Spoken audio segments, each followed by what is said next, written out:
Hello. Before we start with the Global Shining Light, I wanted to say thank you once again to the Gothenburg Post Stampen Group for this wonderful dinner. I'm sorry I cannot say it in Swedish, but thank you very much for this wonderful sponsor.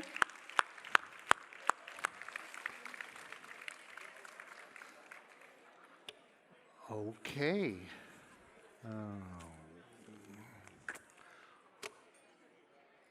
Welcome back. Or no, I guess that's me. Welcome back. I don't know. I'm here posing for the paparazzi. We are extraordinarily pleased to present the Global Shining Light Awards tonight, folks. This is always a highlight of the global conferences. The Shining Light Awards began at our Toronto conference back in 2007. This is folks, I'm going to ask you to take it down a notch. If you want to go out, if you want to talk, go outside. Because this is serious business. These people have done extraordinary journalism. This is the only award that is for investigative reporting done in developing and transitioning countries under duress and threat. It's a unique prize. Gabby?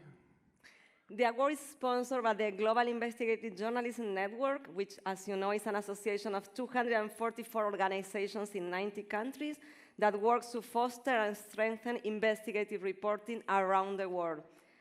Following a pause during the COVID-19 pandemic, the award ceremony returns today, and I'm very happy here. We had a terrific team of judges. Veteran investigative editors represented 5 global regions.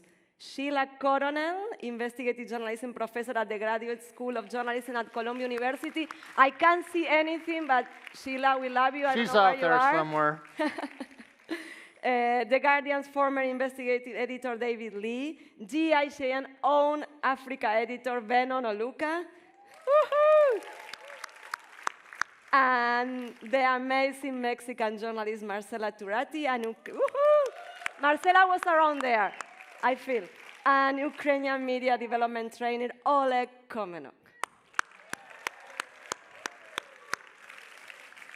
All right, we have divided the awards into 2 groups.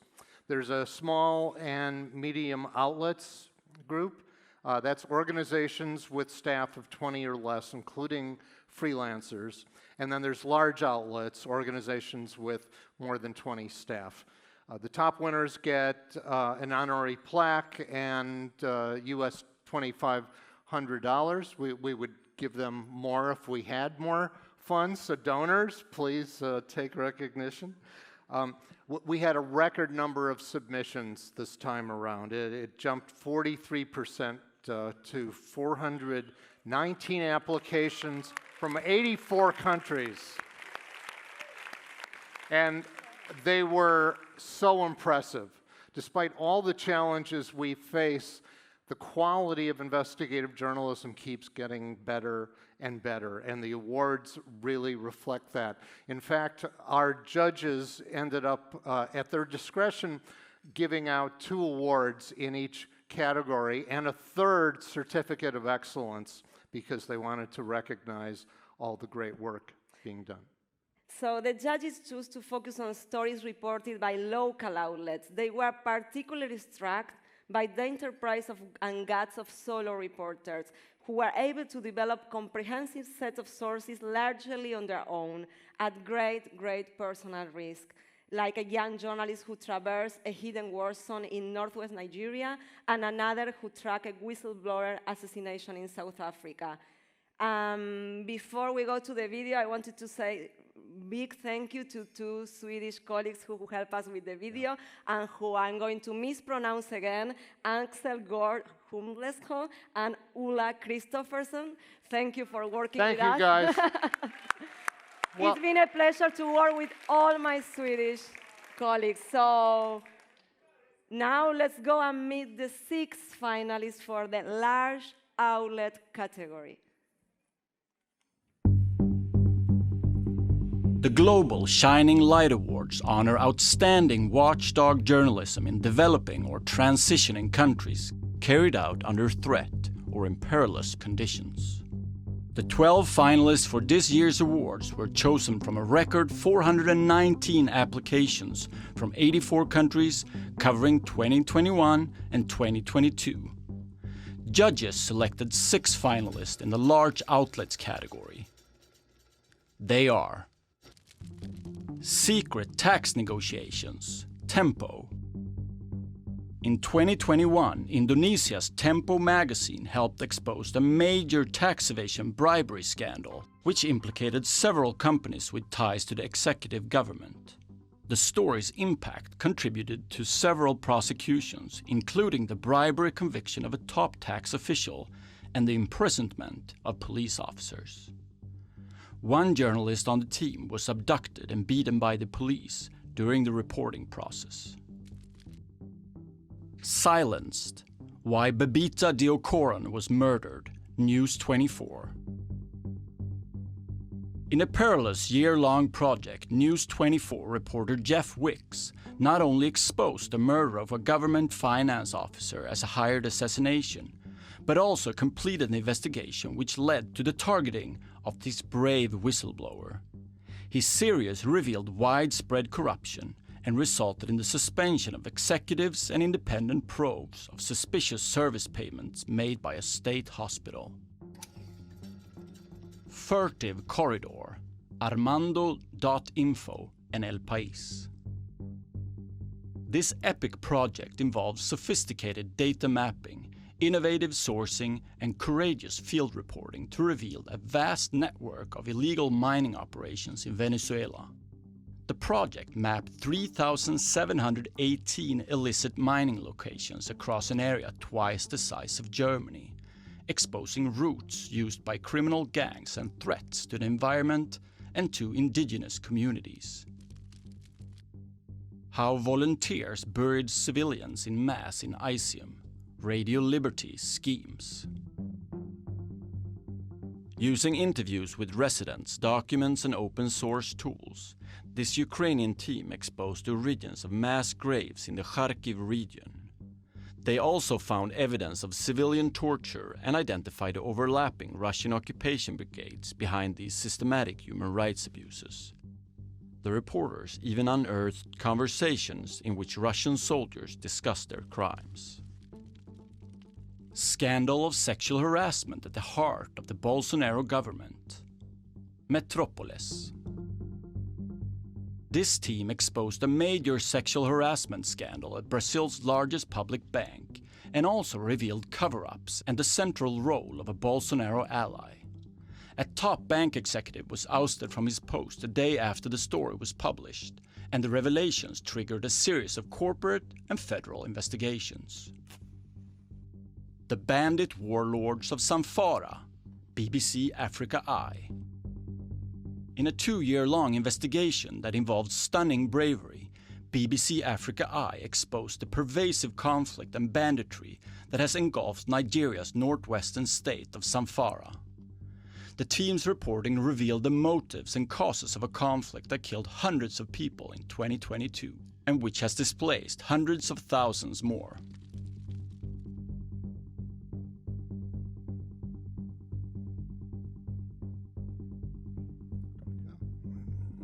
Okay. Hello. Okay.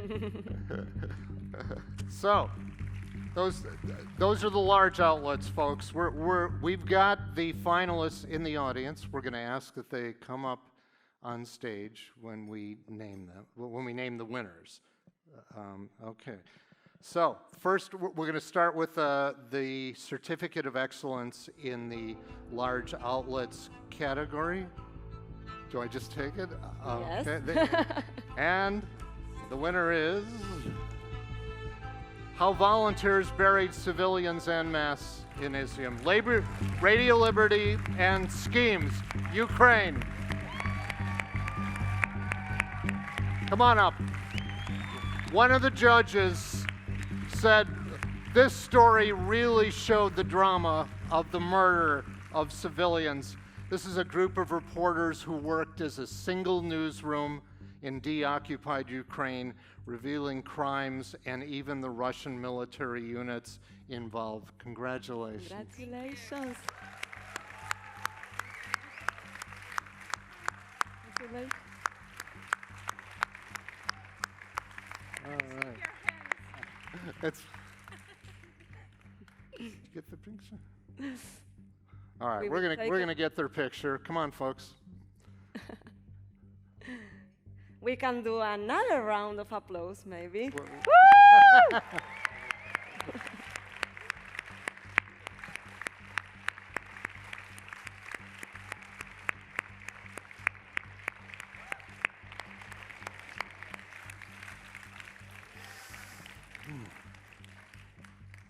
Thank you. Yes. Okay. Yes. Thank you. Tomorrow morning, we have a session where all the winners get to talk about their investigations and we can ask them questions. And that's a session that, in general, after party, some people tend to forget. So even if you party hard, please come to your session.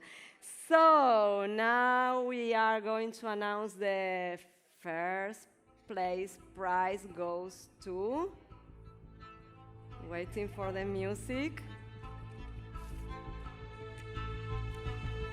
So the first place prize goes to The Bandit Warlords of Zamfara, BBC Africa Eyes, Nigeria. Woo!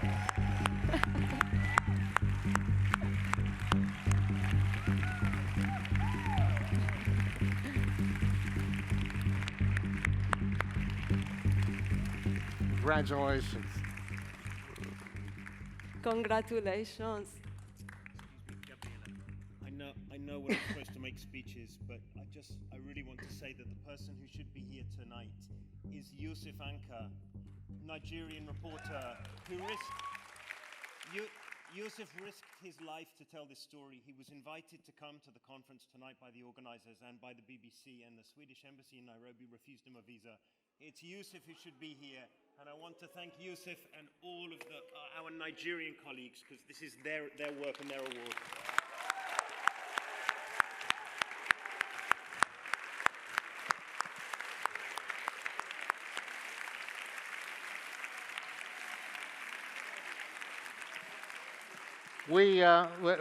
We had little comments from the judges we were going to read while they were coming up. It's not quite working out, but let me just tell you quickly. One jury member said that Yusuf, quote, displayed extraordinary bravery in going to the heart of the conflict between ethnic groups in Nigeria and was at the scene almost as soon as some of the events happened. He really took us to the heart of a story I haven't seen anyone else tell. It blew the judges away.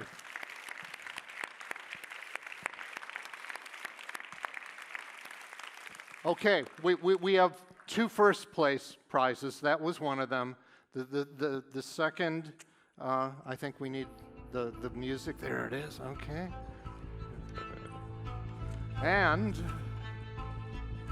you like the Academy Awards thing we're doing?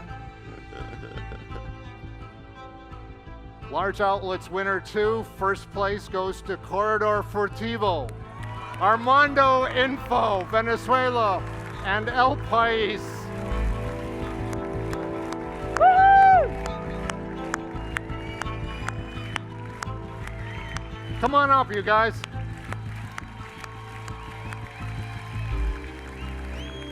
You can read this. All right, I'll while they're figuring out how to get up They're the Latinos, they're hugging. Here's what a jury member said. This story is taking us to where journalism is going. It was a task so immense they used AI to crack the code of a story we would otherwise not have seen.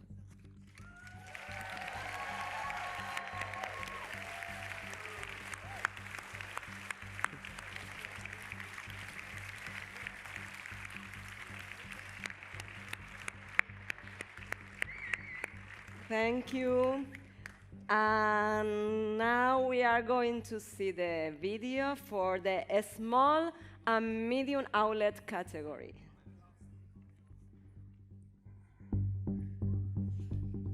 competition for the Global Shining Light Awards was equally keen in the medium and small outlets category. The 6 finalists are Above the Law, Viewfinder. This multi-year investigative series revealed a stunning lack of accountability by South African police officers who were implicated in such crimes as rape, torture, assault, and murder, and operated within a system that enabled rogue cops to reoffend. It also created an easily searchable public database of tens of thousands of registered complaints about police misconduct. Kidnapping in Haiti, Caught in the Middle, Connect Us, and Enquête d'Action. This gutsy investigation cast a bright light on an underreported plague that now menaced the poorest nation in the Western Hemisphere, an epidemic of kidnappings enabled by both the ransom economy and impotent policing strategies. The investigation also found that the phenomenon has fueled a parallel rise in drug smuggling and arms trafficking. Scorpion prison cells above the law, Arish. This investigation revealed a series of government strategies to persecute prisoners and undermining justice in Egypt, as well as the desperate efforts of prisoners and families to obtain fair treatment. Using data on victims, criminal justice documents, and interviews, reporter Muayyad Bilal revealed punitive practices such as rotating prisoners, recycled detention orders, and bans on visits to effectively hide detainees within the prison system and strip them of their rights. The deadly ways Colombian police quell protests and its alliance with armed civilians. Cuestión Pública. In a multi-layered, innovative investigation that combined visual forensic methods with freedom of information requests and traditional reporting, Cuestión Pública showed how police and even political figures colluded with the brutal militia to silence the protest of May 2021, when 14 protesters were killed and more than 100 wounded. Bad Blood, Investigative Reporting Lab. In one of the most ambitious investigations into profiteering of the COVID-19 pandemic, North Macedonia's Investigative Reporting Lab found that the country's most prestigious hospital performed unsanctioned and unsafe blood purification treatment on numerous patients. The hospital also allegedly concealed vital patient information and infection data. Secret Prisoners of Dhaka, Netra News, Bangladesh. Exiled newsroom Netra News revealed the existence of a secret detention center holding a wide range of dissidents and criminal suspects in the Bangladeshi capital of Dhaka. This investigative documentary included testimony from former detainees, verification from current military officers, and photographs of the cramped and inhumane conditions inside.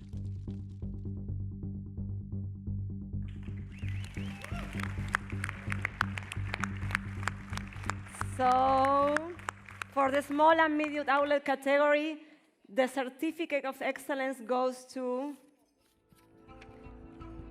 Secret Prisoners of Dhaka, Netra News, Bangladesh.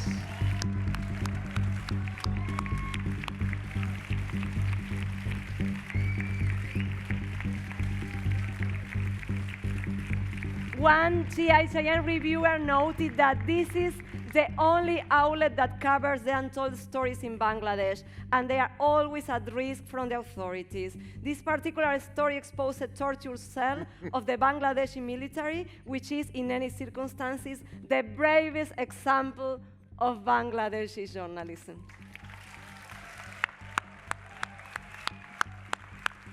Congratulations.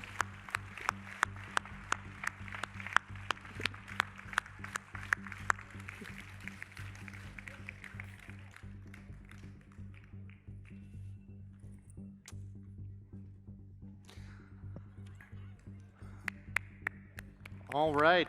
Don't forget to come tomorrow. Okay, we're going to do now the first place prizes for small and medium outlets. Have I got the right one, Gabby? Yeah, I was double checking. All right, a first place prize goes to Bad Blood Investigative Reporting Lab, North Macedonia.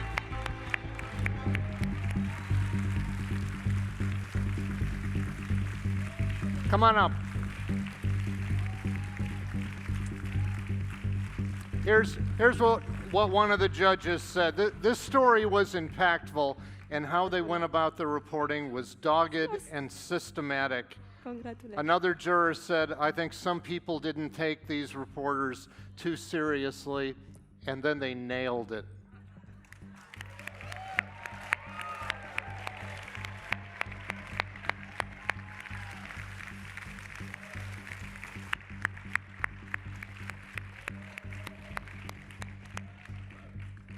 All right, one more, huh?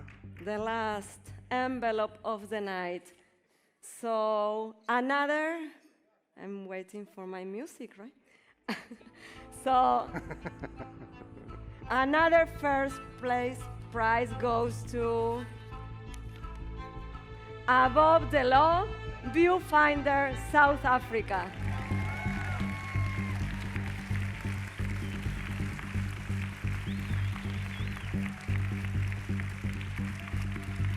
Congratulations. Said one judge, there was very intense, you can pause meanwhile. There was very intense reporting and the storytelling is good. In every couple of sentences, you see a link to evidence the reporter provides, all kind of documents.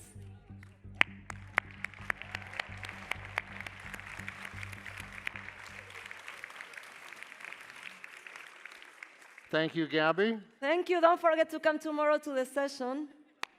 Thank you, everyone. And thank you, winners. Can we have one more round for those extraordinary winners?